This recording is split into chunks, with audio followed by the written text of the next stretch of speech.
दुर्दैवी गोष्ट आहे ना. बघा ना, म्हणजे महाराष्ट्रात 40 वर्ष अजितदादा एवढं चांगलं कार्य करतात, एवढे मोठे नेते आहेत आणि त्यांचाच एफ-आय-आर या महाराष्ट्रामध्ये घेतला जात नव्हता. आम्ही मुंबईत, पुण्यात CIDकडे प्रयत्न केला.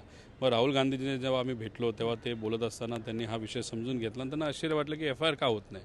मग त्यांनी बोलताना ते बोलून गेले की ऐसे राज्य में आप जाओ जहाँ पे न्याय दिया जा सकता है.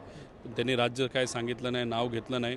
आणि मग गवई साहेबांचा जो मुद्दामध्ये आला होता की त्यांच्यावर एका चिरकुट माणसाली तिथं बूट फेकला होता आणि त्या चिरकुट माणसाच्या विरोधात ज्यांनी बूट फेकला एफ-आय-आर व्हावी अशी महाराष्ट्रातील तमाम जनतेची इच्छा होती.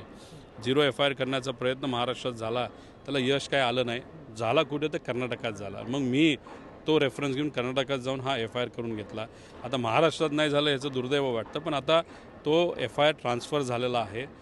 DGP महाराष्ट्र यांच्याकडे तो प्रस्ताव एफ-आय-आर आलेला आहे. आता त्याच्यावर इन्व्हेस्टिगेशन करणं हे जास्त महत्त्वाचं आहे.